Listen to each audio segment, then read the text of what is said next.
Berkemungkinan bagi penerima BPR yang tidak lulus dalam kod-kod yang tertentu, peluang korang akan dapat BKC.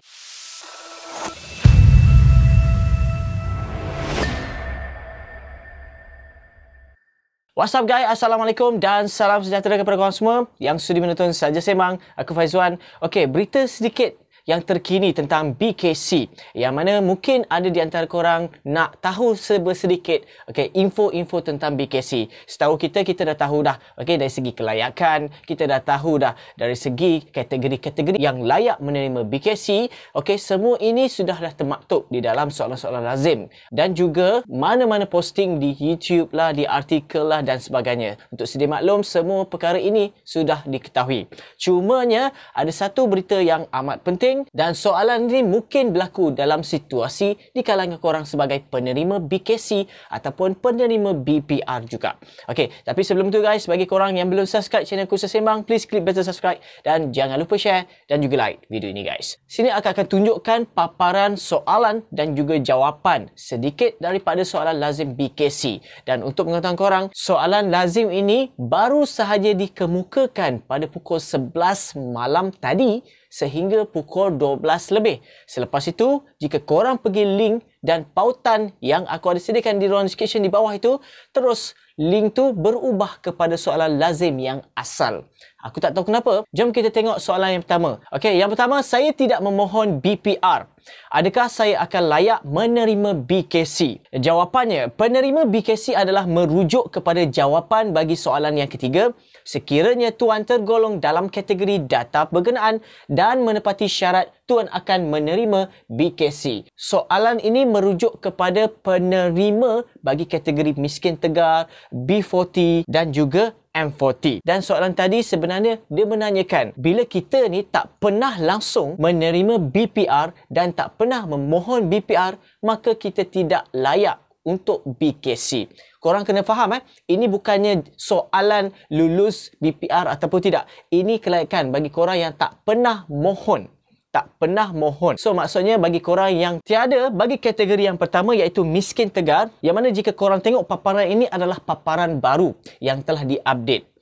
Yang mana sebelum ini dia ada tulis bagi kategori miskin tegar dan data bantuannya adalah berdasarkan permohonan BPR. Lepas itu dia dah ubah menjadi permohonan BPR 2021 yang didaftar secara automatik daripada data Jabatan Kebajikan Masyarakat JKM dan IKASI. So maksudnya ni lagi jelas diambil daripada data Jabatan Kebajikan Masyarakat dan juga data IKASI. Dan bagi kategori penerima yang kedua, iaitu B40, untuk sedia maklum, permohonan BPR 21 dan M40 pula daripada data percukaian, iaitu daripada LHDNM. Jom kita tengok soalan yang kedua pula. Pasangan saya adalah penerima BPR 2021 tetapi telah meninggal dunia.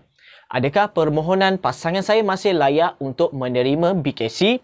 So jawapannya, sekiranya penerima BPR 2021 telah meninggal dunia, pembayaran BKC akan dibuat kepada pasangan yang dilaporkan pada permohonan BPR 2021. Pembayaran adalah secara pengkreditan ke akaun pasangan yang telah dilaporkan atau secara tunai di BSN jika tidak melaporkan maklumat akaun bank. So persoalan kat sini melaporkan ini, maksudnya kemaskini lah. Setelah korang ada buat kemaskini dan mengatakan pembayaran ini akan dikreditkan kepada akaun bank yang aktif, akan direct pergi ke akaun bank. Dan bagi korang yang tidak aktif ataupun ada problem sistem kat situ, didapati korang gagal kredit, korang kena lakukan penunaian. Maksudnya pergi kena collect daripada BSN yang berhampiran dengan tempat tinggal korang masing-masing. Jom kita tengok soalan yang ketiga pula. Saya memohon BPR 2021 tetapi berstatus tidak lulus. Adakah saya layak menerima BKC? Kalau kita tengok kat sini, seperti mana yang kita sedia maklum, jika tak lulus BPR, maka korang tidak layak untuk BKC. Ini kenyataan normal. Tetapi jawapan ini amat berbeza. Permohonan tuan akan disemak silang dengan data percukaian dan penempatan kategori penerima BKC akan ditentukan berdasarkan jumlah pendapatan isi rumah dan kelayakan untuk menerima BKC. Dan ini membuktikan ada semakan silang daripada data tertentu. Yang dimaksudkan di sini, disebabkan pandemik ini, maka ada kelayakan-kelayakan yang sepatutnya golongan M40 diturunkan kepada golongan B40. Manakala B40 juga diturunkan kepada golongan miskin tegar. So sebab itulah di-highlightkan satu statement ini, permohonan tuan akan disemak silang dengan data percukaian dan penempatan kategori. Penerima BKC akan ditentukan berdasarkan jumlah pendapatan isi rumah. Okey, kat situ dah tertulis penempatan kategori penerima BKC.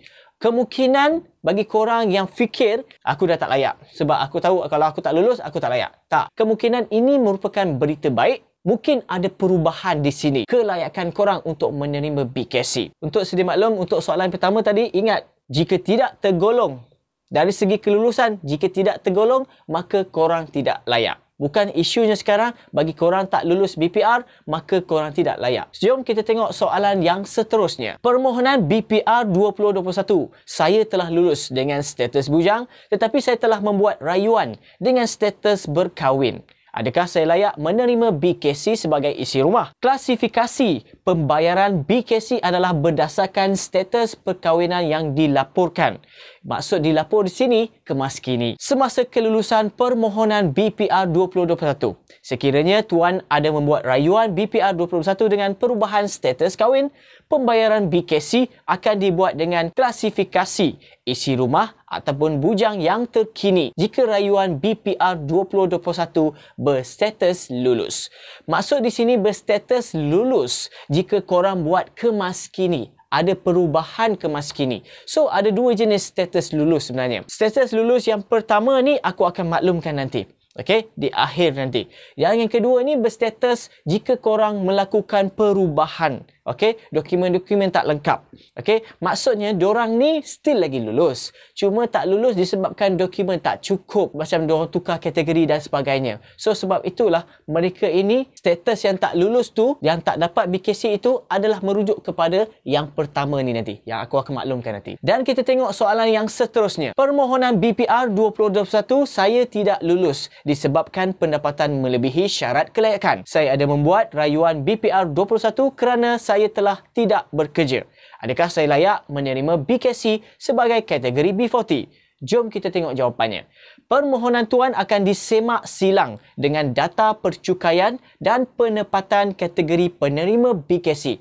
Dia ada maklumkan, jika tak bekerja, so mesti kita ada perubahan kategori tu. Daripada M40 lah kepada B40 ataupun B40 kepada miskin tegar. So sebab itulah dia ada ayat yang baru ni. Dia ada maklumkan penempatan kategori ni akan ditentukan berdasarkan jumlah pendapatan isi rumah dan kelayakan untuk menerima BKC. Sekiranya rayuan BPR lulus, pembayaran BKC akan dibuat berdasarkan kategori BKC, miskin tegar, B40, M40 yang terkini. Jom kita tengok kelayakan BKC yang terkini pula. Kategori pertama miskin tegar dan juga B40. Kriteria semakan kelayakan berdasarkan BPR dengan jumlah pendapatan. Yang pertama isi rumah ataupun warga emas. Okey, yang mana berpendapatan 5,000 dan ke bawah. Dan yang kedua bujang 2,500 dan ke bawah. Untuk pengetahuan korang pula bagi kategori penerima M40, iaitu kriteria semakan kelayakannya adalah melaporkan cukai pendapatan dengan jumlah pendapatan. Yang pertama isi rumah 5,001 sehingga 9,000 dan yang kedua iaitu bujang 2,501 sehingga 5,000 ringgit. Jom soalan yang terakhir yang mana aku nak maklumkan korang, yang mana BKC dan BPR ni strict dalam soalan ini dan juga jawapan ini. Saya adalah penerima grant khas prihatin GKP. Adakah saya layak menerima BKC? Adakah ini jawapan baru ataupun jawapan lama? Penerima GKP tidak layak untuk menerima BKC. Tak lulus disebabkan GKP sahaja, maka korang tidak layak untuk BKC. Seperti mana yang jika korang tidak lulus dengan kenyataan-kenyataan yang selain daripada GKP, maka peluang korang untuk dapat BKC ni adalah cerah. So, begitulah perkongsian aku dalam episod kali ini. Diharap sedikit sebanyak memberi info dan maklumat tentang perkara ni. Bagi korang yang belum subscribe channel Kursus Sembang, please klik button subscribe dan jangan lupa share dan juga like video ini guys. Aku Faizwan. Assalamualaikum.